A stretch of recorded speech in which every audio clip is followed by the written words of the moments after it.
आहेत आणि ते 7 विषय बीओटीच्या तत्वावर आणि विकसित करा असे 7 विषय आहेत आणि ते 7ही विषय पहिला जो विषय त्या टीपी फायनलवर फायर ब्रिगेड व प्राथमिक शाळेचा त्या ठिकाणी आरक्षण आहे।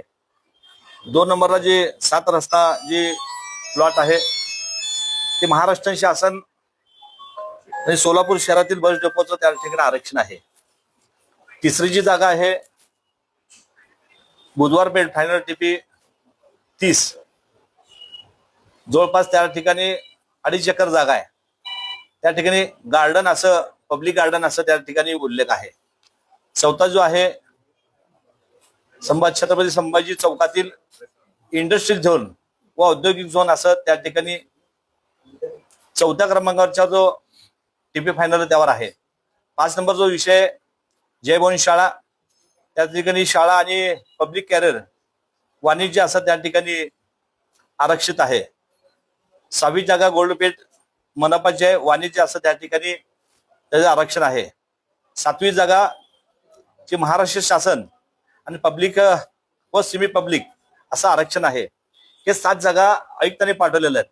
हे 7 जागा बघितलं 21 एकर ह्या ठिकाणी प्रत्येक जागा 2 एकर 4 एकर 2.5 एकरची अशी जागा आहेत। 21 एकरची ह्या जागेचा प्रस्ताव या ठिकाणी आलेला आहे आणि रेडी रेकनर म्हणलं तर 1000 कोटी या ठिकाणी त्याचा रेडी रेकनर नियुक्त आहे आणि महापौरांनी 2 ह्या ठिकाणी प्रकरण दिलेले आहेत।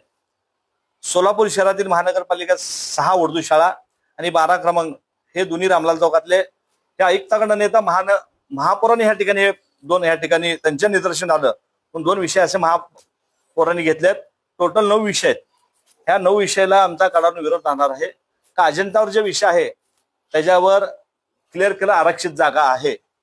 एकतर शासनाकडे हे प्रकरण गेलं पाहिजे आणि शासनाकडून ह्या आरक्षित जागा मोकळ्या झाल्या पाहिजे। हे आहे त्या परिस्थितीमध्ये जर ते करत असतील तर माझा आयुक्ताला सवाल आहे की प्रकरण आणत असताना समजा 1-2 एकरचं प्रकरण आहे तुम्ही सांगताय की महापौरापासून आयुक्तापासून की आम्ही ह्या जागेवरचं आरक्षण कुठल्या हलवणार नाही।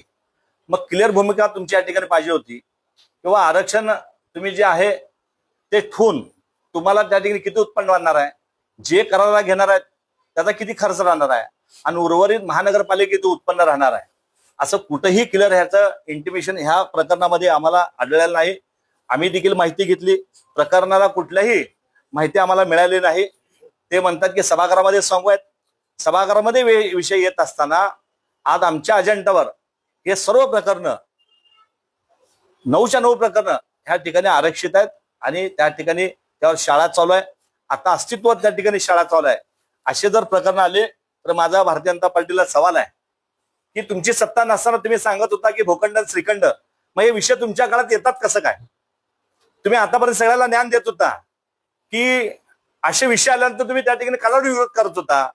भारतीय जनता पार्टीचे अध्यक्ष सिनियर आहेत ते आमच्या महिला भगिनी आहेत ते देखील अनेक वर्ष सभागृहात मी त्यांना देखील सवाल करतो की तुम्ही अनेक वर्ष सभागृहामध्ये कडाडून विरोध करत होता मग आज विषय असा आल्यानंतर तुम्ही विरोध करायला पाहिजे। 150 कोटी उभार असेल तुम्हाला आम्ही उत्पन्न सांगतो कुठून कुठून उत्पन्न 150 कोटीची येणार आहे। तुम्हाला 150 कोटी पाहिजे तर राज्यात तुमचं सरकार आहे देशात सरकार आहे। तुम्ही ह्या सोलापूर शहराला आश्वासित केलं की काही कमी पडू देणार नाही। अनेक वेळा पालकमंत्र्यांनी सांगितलं त्यांच्या आमदारांनी सांगितलं सगळ्यांनी महापौरांनी सांगितलं नरेंद्र काळे साहेबांनी सांगितलं की निधी तुम्हाला कुठे कमी पडणार नाही। जर राज्यात तुमचं सरकार आहे देशामध्ये सरकार आहे तर तुम्ही जाऊन तिथं आणा ना। सोलापूर शहरामध्ये अशा कुठल्याही जागा विकत झालं तर आम्ही सर्व पक्षीय उद्या 11 वाजता महानगरपालिकेमध्ये आयुक्तांना भेटणार आहे। आम्ही निवेदन देणार आहे आणि आमची पुढची भूमिका स्पष्ट राहणार आहे।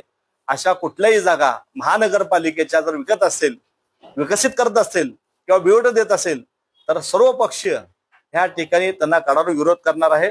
आमची पुढची दिशा उद्या आयुक्तांना भेटल्यानंतर आमची